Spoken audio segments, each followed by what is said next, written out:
오늘은 벌써 이제 팔복의 네 번째 시간입니다. 행복한 제자, 의에 줄이고 목마른 자라는 제목으로 함께 말씀을 나누겠습니다.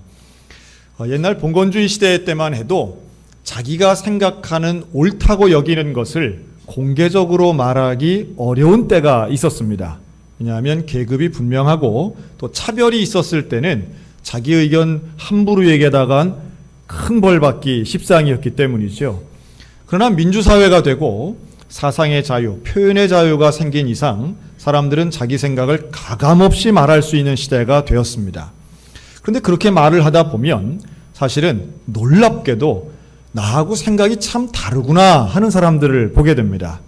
어느 정도 다르냐 하면 오늘 말씀에 있는 바로 정의, 의로움에 대한 판단도 사람마다 다른 것을 보게 됩니다. 여러분, 인류는 누구나 의로운 것, 올바른 것을 원합니다. 아마 정의를 세우자, 정의로운 나라가 되자 하는 여기에 반대할 사람은 아주 이상한 사람 말고는 거의 없을 겁니다. 그런데 어떤 것이 정의냐라고 할 때는 사람마다 다른 것 같아요. 그래서 어떤 똑같은 사안에 대해서도 한쪽에서는 이게 맞다라고 하지만 또 한쪽에선 절대 아니다, 이런 갈등과 다툼은 더 많아지고 다양해지는 사회가 아닌가 생각이 듭니다. 더더군다나 법치주의 국가에서 어떤 갈등이나 문제 상황을 최종적으로 결정하는 법원의 결정에도 사람들은 반대하기 일쑤가 되었습니다. 표현의 자유는 상당히 중요하고 사상의 자유는 민주주의의 근간이긴 하지만 어떤 때는 사람의 생각이 달라도 이렇게 다른가? 한쪽에선 사랑이라고 얘기하는데 한쪽에선 죄라고 이야기하고요. 법원에선 무죄라고 얘기하는데 많은 사람들은 무죄를 선고한 게 유죄다라고 말하기도 합니다. 사안에 대해서 말하기는 상당히 민감하고 조심스럽습니다. 그만큼 다원화된 가치 속에 우리가 살고 있구나 하고 생각이 들 때가 많습니다. 오늘 주제가 쉽지 않아요. 왜냐하면 공의, 정의, 단순하고 분명한 것 같지만 하나하나의 건수대로 본다면 사람마다 생각이 다양할 수 있다고 생각하기 때문입니다. 이런 시대일수록 우리는 기준이 필요하죠. 여러분, 정의는 잘못된 것이 아닌 올바른 것을 이야기합니다. 그러면 당연히 여기에는 기준이 있어야만 됩니다.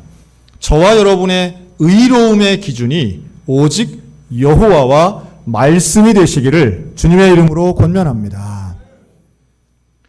기준이 흩어지면, 기준이 여러 개가 되면 소위 말해 사람마다 각자의 기준을 가진 걸 성경은 자기의 의라고 말합니다. 사람이 자기의 의를 가지고 말하기 시작하면 하나가 될 수 없어요. 또 당연히 진리가 세워질 수 없습니다. 그러나 하나님의 의, 이것이 우리의 진리가 되고 기준이 되고 중심이 되면 질서가 잡히고 온전한 진정한 의미의 정의가 세워질 줄로 믿습니다. 사도 바울도 똑같은 이야기를 합니다. 사실 바울에게는 하나님을 믿는 신앙이 있었지만 그가 스스로 고백을 이렇게 해요. 내가 증언하노니 하나님께 열심히 있으나 올바른 지식을 따른 것이 아니니라. 하나님의 의를 모르고 자기 의를 세우려고 힘써 하나님의 의에 복종하지 아니하였느니라. 다시 말해 열심히 산 것 같고 의롭게 산 것 같은데 돌이켜보니까 그건 하나님의 의가 아니라 내 의에 취해서 한 일이었다라는 거예요.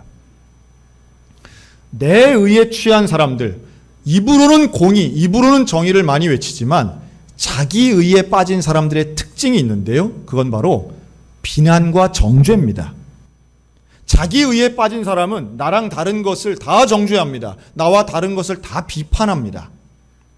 예수님 말씀하시죠. 너희가 비판하는 그 비판으로 너희가 비판을 받을 것이다. 어찌하여 형제의 눈 속에 있는 티는 보고 내 눈 속에 있는 들보는 깨닫지 못하느냐. 이게 예수님 하신 말씀이에요. 예수님은 분명히 공의를 세우신 분입니다. 그런데 그 예수님의 공의가 인간의 공의, 자기 각자의 공의와 다른 것을 극명하게 보여준 사건이 바로 간음한 여인을 변호하신 일이죠.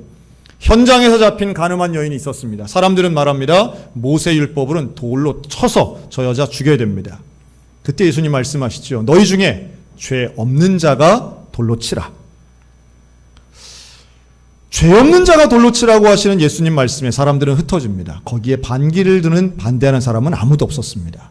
그리고 그 여인에게 이렇게 말씀합니다. 나도 너를 정죄하지 않을 것이다. 그러나 같은 죄를 또 짓지는 말라고 말씀합니다. 여기서 우리가 주의 깊게 봐야 될 게 있습니다.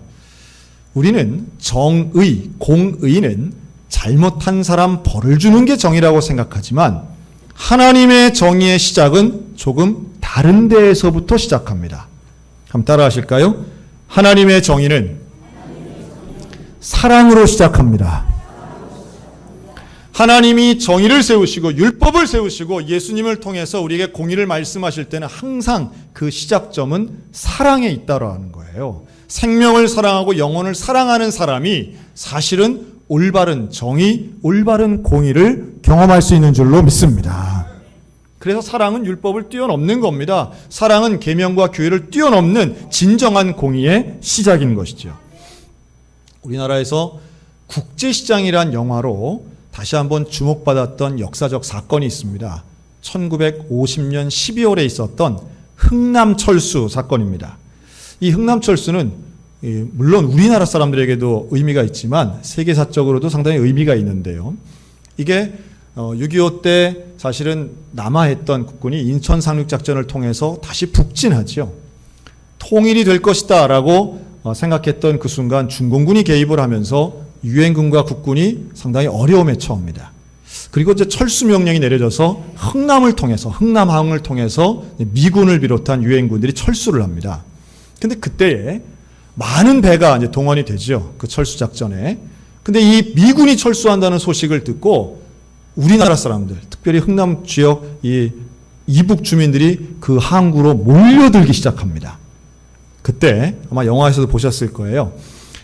이 사령관이 있었는데 알몬드 장군이었습니다. 이 알몬드 장군을 설득했던 한국인이 있었습니다. 현봉학이라는 청년인데요. 당시에 28살, 미국에서 유학하고 있다가 급히 귀국한 통역관이었습니다. 근데 이 현봉학 청년이 뭐라고 설득을 하느냐 하면, 장군, 우리가 철수하면 이 사람들 다 죽습니다.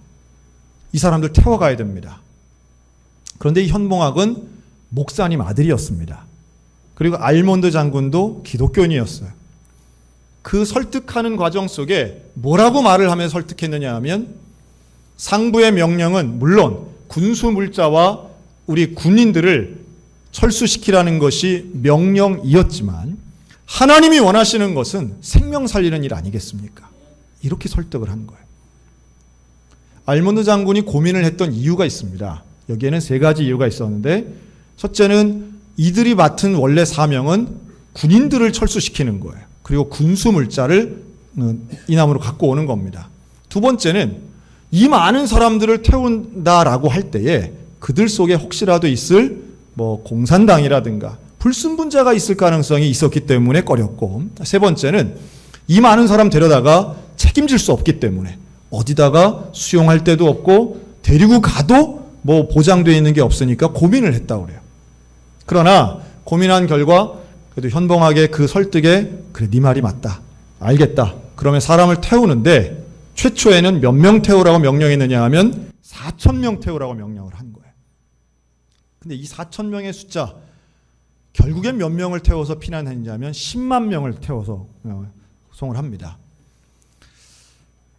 그런데 이 4,000명을 어떻게 해서 나온 숫자냐 하면 기차로 실어온 함흥역에 흥산역에 내린 인원이기도 하지만 그 조건을 이렇게 걸었다고 그러죠.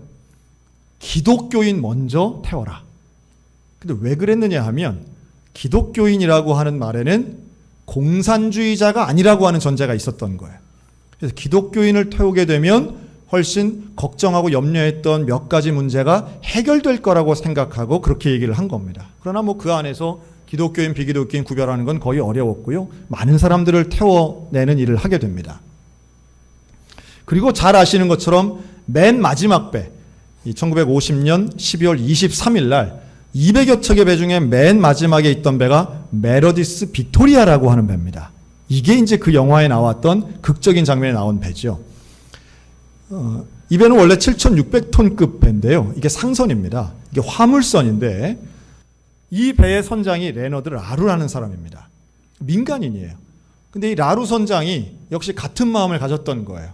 야, 우리 배에도 다 태워야 되겠다. 우리가 마지막이고 우리가 떠나면 이 항구 이제 폐쇄된다. 여기 한 명이라도 더 태워야 된다. 그러면서 어떤 결정을 했느냐 하면 우리 배에 있는 모든 짐을 다 버려라. 그리고 그때 배에 실렸던 그 대포들을 내리기 시작합니다. 어려운 결단을 한 거죠. 사실은 가장 비싸고 전쟁에서 꼭 필요할 뿐만 아니라 이거 두고 가면 적군의 손에 들어갈 수도 있는 무기지만 그게 중요한 게 아니라 사람 태워야 된다. 그래서 사람을 태웁니다. 그리고 떠나는 거죠. 그 배에 몇 명이 탔느냐 하면 14,500명이 탑니다. 이것은 나중에 기네스북에 기록되는데요. 배 한 척이 사람을 구출해내는데 인류 역사상 가장 많은 인원을 한 번에 구출해낸 기록적인 숫자였습니다. 그리고 그 떠나서 28시간 걸려서 부산항을 거쳐 거제도까지 가는 배가 됐어요. 근데 여러분, 이 배에 누가 타고 있었느냐라고 하면 나중에 이제 알게 된 거죠. 나중에 보면 그 문재인 대통령 부모님도 그 배에 탔다고 하지 않습니까? 근데 이 배에 41살 된 임길순 씨가 타고 있었습니다. 이 41살 임길순은 이름은 임길순이지만 남자분입니다. 근데 이분이 가족이랑 같이 흥남 부두에 간 거예요. 갔는데 부두에 있는 사람이 훨씬 더 많은 거죠. 어떻게든 저 배를 타야 되겠는데 어떻게 하면 저 배를 탈 수 있을까? 가족들과 함께 있다가 어떤 꾀를 냈느냐 하면 자기 갖고 있던 피난 보따리에서 옷을 꺼냅니다. 옷을 찢어가지고 천을 만들고 그 천에다가 십자가를 그리고 그걸 깃발로 들고 서 있었어요. 왜 그랬을까요? 내가 기독교인이라는 걸 보이는 거예요. 그치, 누가 와서 배에 타라고 한 거예요. 배에 올라타서 정말로 출발할 때에 이 임길순 씨가 뭐라고 기도를 했느냐 하면, 하나님, 나를 살려주시면, 우리 가족 구출해만 주시면 두 가지 약속드립니다. 하나는 평생 하나님 섬깁니다. 두 번째는 평생 어려운 이유 도우며 살겠습니다. 그렇게 기도했다 그러죠. 그리고 가는데 사람이 워낙 많은, 피난민이 너무 많은 부산엔 세우지를 못하고 이 빅토리아호가 결국 어디에 섰냐 하면 거제도에 갔습니다. 그리고 거제도에서 내려가지고 이 임길순 씨가 거기 내려가지고 이 가족들이랑 어떻게 먹고 살까, 장사를 해야 되겠다 하고서는 장사는 어디 가서 하나, 서울 가서 해야 되겠다. 그리고 갖고 있던 전 재산을 다 정리해서 서울 가는 기차표를 사요. 그리고 그 기차표를 사고 서울로 가는 도중에 기차가 고장이 난 거예요. 고장이 나서 기차가 어디 섰느냐 하면 대전역에 쓴 거예요. 대전역에서 야, 여기서 우리가 어떻게 먹고 사냐. 그리고선 할 수 없이 맨 처음에 대전역에서 제일 가까운 성당을 찾아갑니다. 대흥동 성당에. 거기 가서 오기선이라고 하는 신부님에게 밀가루 2포대를 받아요. 그 밀가루 2포대를 먹지 않고 이걸 가지고 안 되겠다 해서 대전역 앞에 천막 치고 거기서 찐빵을 팔아 만든 것이 바로 성심당이라고 하는 빵집의 시작이 됩니다. 성심당은 지금 우리나라에서 제일 유명한 빵집이 되어 있죠. 군산의 이성당, 춘천의 대원당과 함께. 네. 여러분, 성심당이라고 하는 이 빵집의 유래가 그런 거예요. 그런데 그 이름이 너무 재밌죠. 특별합니다. 성심이라고 씁니다. 그 성심은 거룩한 마음이란 뜻이고 천주교의 용어이긴 하지만 마치 나는 빵을 만들지만 신앙 고백하는 마음으로 빵을 만듭니다. 그리고 처음에 약속한 대로 나는 어려운 이웃을 돕겠습니다. 그리고 그 창업주의 정신이 지금까지도 이어져서 존경받는 기업으로 그 지역에서 대표적인 빵집이 되어 있습니다. 한편 그 빅토리아호의 선장이었던 레너드 라루, 여러분, 이 사람은 전쟁이 끝나고 54년도에 미국으로 돌아갑니다. 근데 이분이 했던 고백이 있어요. 자기 배에 사람들이 올라타는데 너무너무 감격스러웠답니다. 낯선 그 한국 사람들이 타는데 무엇으로 보였냐면 하나님의 형상으로 보였대요. 이분이 쓴 글이에요. 하나님의 형상으로 보였다는 거예요. 그리고 14,000명이 넘는 인원이 그 배에 탔는데, 하나님, 나는 이 배의 선장이지만 이 배의 키를 하나님께 맡겨드립니다. 이 사람들 생명 나는 책임질 수 없습니다. 하나님이 책임져 주세요. 기도했다는 거예요. 그리고 그 먼 길을 가는데 28시간 동안 항해하는데 그 많은 사람이 켜켜이 앉아가지고 그 추운 겨울에 먹을 것도 없고 마실 물도 없는 그 28시간 동안 단 한 명도 죽은 사람이 없었다는 겁니다. 한 명도 죽지 않았을 뿐만 아니라 그 배에서 28시간 동안 태어난 어린이가 5명이었어요. 그 아이들 이름을 뭐라고 붙였느냐? 김치 1, 김치 2, 김치 3, 김치 4, 김치 5. 얼마 전에 방송에 바로 그 5명의 사람들이 추적돼서 나왔습니다. 그리고 그들 중에 한 명은 현재 거제도에서 수의사로서 동물병원을 운영하고 있고요. 또 한 분은 서울에서 큰 기업을 운영하는 분이 되었는데 이분들의 나이가 다 60대 중반이에요. 이분들이 하는 말이 그렇습니다. 우리는 큰 빚진 자들입니다. 우리는 평생을 이웃을 위해 사는 마음으로 빚을 갚는 마음으로 사는 사람들입니다. 놀라운 역사 아니겠습니까? 이 레너드 라루 이 선장은요. 그리고 그 현장을 보고 하나님이 살아계시는구나. 하나님이 나를 통해서 이 위대한 일에 사용하셨구나라는 걸 깨닫고 미국으로 돌아가서 40살 되던 1954년에 수도사가 됩니다.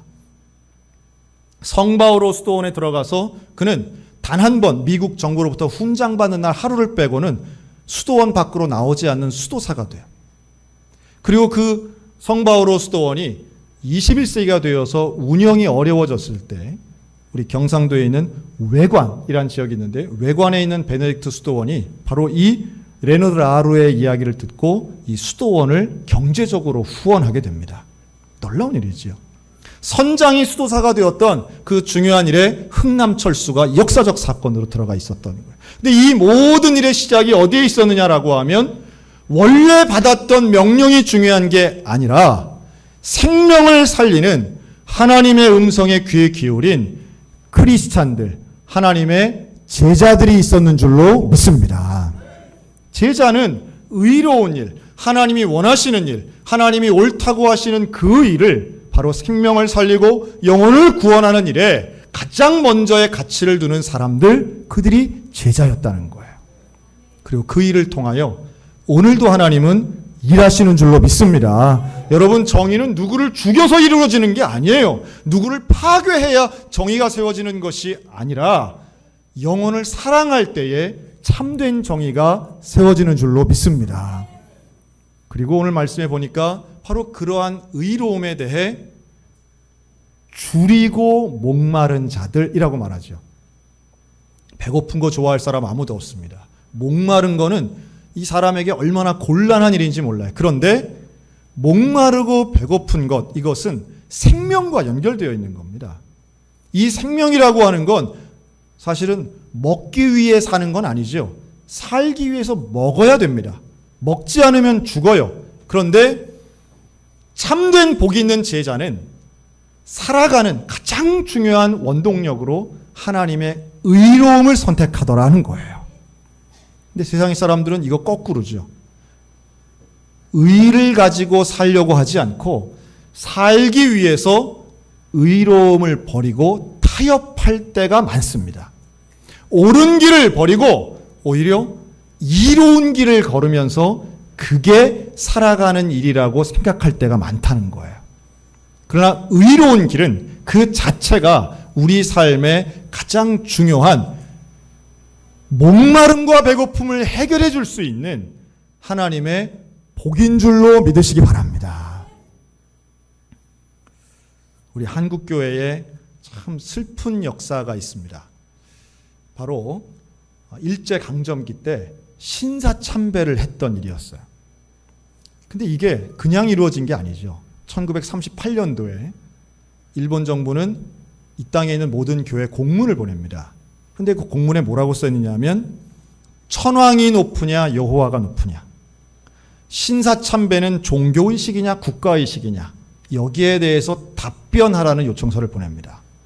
뭐 우리 같으면 당연히 말도 안 되는 하나님 앞에 천왕을 비교해라고 하지만 그 밑에 일제들이 써놓은 또 하나의 조건 단서가 있으니 만약 여호와가 높다고 하면 너희 교회는 문 닫는다. 만약 신사참배를 거부하면 너희 갖고 있는 거 다 뺏는다. 이렇게 나온 거예요. 여러분, 이거 질문을 이렇게 한번 바꿔보겠습니다. 만약 우상에게 절하지 않으면 여러분들 자녀들을 직장 뺏는다. 우리가 갖고 있는 연금 중지시킨다. 우리가 소유한 모든 재산, 부동산 혹은 동산 재산, 재산권 사용할 수 없게 만든다. 라고 하면 여러분, 뭔 소리냐? 그래도 나는 여호와가 높다. 라고 하겠습니까? 아니면 시간 좀 줘보세요. 라고 하겠습니까? 생각보다 쉽지 않은 문제였어요. 더더군다나 이 일제의 신사참배 요구는 국가 정책 사항이기도 했습니다. 여기에 대해 각 교단의 지도자들이 모여서 뭐라고 결정했느냐 하면 신사참배는 종교의식이 아니라 국가의식이다. 이걸 결의합니다. 대부분의 많은 교단들이 이걸 결의하고 여기에 따르도록 지도했어요. 물론 우리 성결교회는 여기에 따르지 않았기 때문에 교단이 폐쇄가 됩니다. 그런데 이 신사참배를 거부했던 사람들 중에 유명한 분이 있습니다. 우리가 이름을 다 알죠. 일사각오로 유명한 주기철 목사님이라는 분이 계십니다. 이 주기철 목사님은 1897년생인데요. 이분이 경상남도 창원에서 태어났습니다. 그리고 어릴 때에도 교회를 출석하며 어린 시절의 별명이 뭐냐 하면 소년 목사였다 그러죠. 이 형님도 목사님이었습니다. 그가 1920년 마산 문창교회에서 그 깡패 생활로 유명했던 김익두 목사님, 이 김익두 목사님 부흥에 참석해서 소명을 받고 평양에 있는 장로의 신학교에 들어가게 됩니다. 1925년 목사 안수를 받고 부산 초량교회 처음으로 목회 생활을 시작하죠. 설교 준비에 참 열정을 내셨던 목사님입니다. 철야 기도를 많이 하시고 영성과 지성이 함께 있었던 그런 목사님이셨죠. 그리고 1936년 평양에 있는 그 유명한 산정현 교회의 담임 목사님이 됩니다. 근데 문제는 이제 이때부터죠. 일제의 신사참배에 이 주기철 목사님은 절대로 수용할 수 없다. 그리고 반대합니다. 설교 시간에 이건 말도 안 된다. 교단이 잘못했다. 그런데 여기에 대하여 1939년 이 장로회에서는 평양노회를 통해 주기철 목사를 파면합니다. 제가 드리고 싶은 말씀은 이겁니다. 신사참배를 거부해서 목사직에서 파면시킨 게 일제가 아니라는 거예요. 일본 사람에 의해서 탄압받았던 게 아니고 같은 조선인, 같은 기독교인, 같은 목사, 같은 교회 지도자들로부터 재판받고 파직받았다는 겁니다. 여러분, 정의, 의로움, 하나님이 원하시는 뜻에 대한 시각과 생각의 차이는 같은 동지요, 같은 크리스찬이라 하더라도 이렇게 다를 수 있다는 거예요. 그가 파직당한 이유는 분명합니다. 총회 결의를 따르지 않았다는 거예요.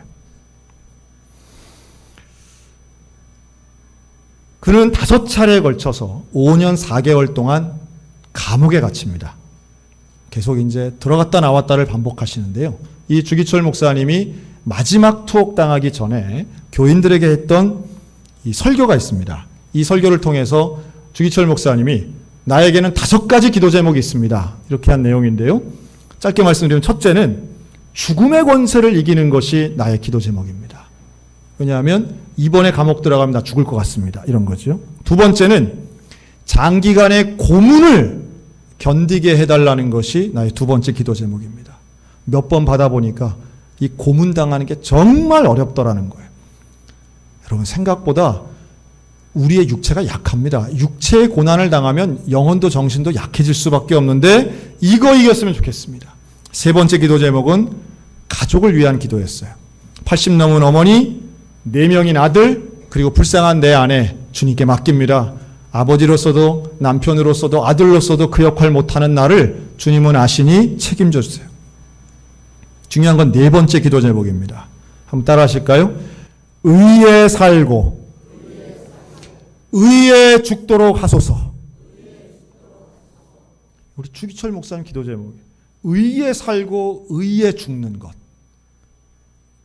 우리 험한 사람들끼리 이 활동력 있는 사람, 의리에 살고 뭐 의리도 그냥 의리가 아니라 의리에 살고 뭐 그러는데 의리가 아니죠. 인간간에 맺는 의리가 아니라 이 주목사님이 말씀한 거는 하나님에 대한 의로움입니다. 그러면서 이렇게 말씀합니다. 사람이 이 땅에 태어나 사람으로서 마땅히 행할 의가 있습니다. 나라의 백성으로는 충절의 의가 있고 그리스도인으로서는 그리스도인으로서의 신앙의 의가 있습니다. 그리스도의 신분은 신사에 우상에 절하지 못합니다. 예수 안에서 자랐고 예수께 헌신하기로 10번 100번 맹세한 나는 성경에 말씀한 대로 누가 우리를 그리스도의 사랑에서 끊으리요? 환난이나 곤고나 핍박이나 기근이나 적신이나 위험이나 칼이랴. 이 몸 죽고 죽어 10번 다시 죽어도 주님 향한 대의정절 변치 않습니다. 어서 좀 들어본 것 같죠? 네. 이 몸이 죽고 죽어 10번 다시 죽어도 십자가 주님 주신 십자가 앞에 이 몸 드립니다. 주목사님의 고백은 철저히 나라를 향한 충성과 하나님에 대한 믿음이 연결되어 있었어요. 정몽주의 고백의 표현이 여기에 차용된 것만 보아도 알 수 있습니다. 의를 버리고 예수께 향한 의리를 버리고 산다는 것은 개만도 못한 것. 여러분, 예수는 살아계십니다. 부디 예수로 죽고 예수로 삽시다. 마지막 5번째, 내 영혼을 주님께 부탁합니다. 하고 주기철 목사님은 감옥으로 가서 1944년에 서대문 형무소에서 돌아가십니다.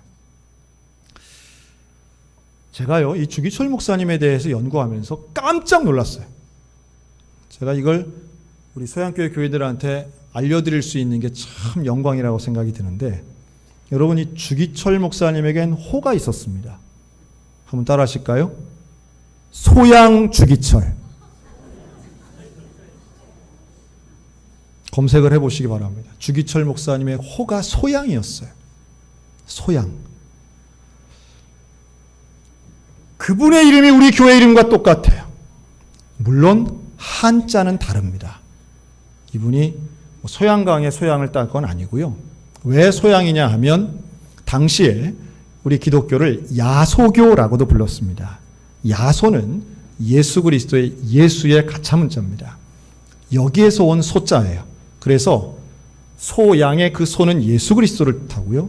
양은 말 그대로 우리의 어린 양, 짐승의 양입니다. 그래서 예수님의 양으로서 살겠다라고 해서 이분은 소양이라는 호를 지었습니다. 이름도 원래는 기철이 아니었는데 기독교에 철저하게 나는 그리스도 앞에 철저하겠다는 뜻으로 주기철로 정한 분이에요. 저는 이거 우연이 아니라고 생각이 듭니다. 교단은 다르지만 소양 주기철 목사님의 일사각오의 뜻이 오늘 우리 소양성결교회 성도들에게 각인되고 이어지고 전수되었으면 좋겠습니다. 의에 살고 의에 죽는 것은 구호로 되는 것이 아니라 우리의 삶으로 이루어지는 것입니다. 처자식보다, 직장보다, 경제보다 하나님의 의로움을 가지고 난 살겠습니다. 왜냐하면 그 의에 줄이고 목마르기 때문인 거예요. 육체적인 생존 본능의 사람들은 먹는 것 따라가고 돈 따라가고 그러겠지만 영의 본능에 따라가는 사람은 의로움을 따라가는 것입니다. 그 영혼에, 그 의로움에 줄이고 목마른 것들이 오늘 저와 여러분 가운데 있었으면 좋겠습니다. 어느 틈엔가 교회 안에도 물질주의가 들어오고 인본주의가 들어와 있지만 여전히 주님은 우리에게 제자의 삶은 그런 것 따라가는 것이 아니라 가난하더라도 의로움을 따라가는 것이고, 그러기 위해서는 우리는 하나님의 의로움에 대한 줄임과 목마름이 있어야 한다는 거예요. 그리고 여기에 대한 하나님의 약속된 복은 배부름입니다. 사랑하는 성도 여러분, 결국 이 배부름은 영적인 배부름이요 하나님이 나와 함께 하시는 진정한 복인데, 생명을 살리고 영혼을 구원하는 온전한 의로움을 간절히 바라는 우리 소양성결교회가 되었으면 좋겠습니다. 우리의 소원이 의로움이 이 땅에 이루어지는 것입니다. 먼저 그의 나라와 그의 의를 구하라고 말씀하시는 것은 그냥 하신 말씀이 아니에요. 그게 가장 중요하고 가장 우선될 때에 우리의 필요한 나머지 것들은 그 이후에 자동적으로 채워진다는 말씀이에요. 사랑하는 성도 여러분, 일상은 바쁘고 세상은 다원화된 것 같고 중심이나 기준이나 절대적인 가치가 없어 보이지만 바로 이럴수록 여호와의 의, 성경이 말씀하시는 그 정의에 대해 간절히 바람으로 이 시대의 온전한 기준되는 제자의 삶, 거룩한 삶을 살아가는 영적 배부름의 복을 누리는 우리 모두가 다 되시기를 주님의 이름으로 축원합니다. 아멘.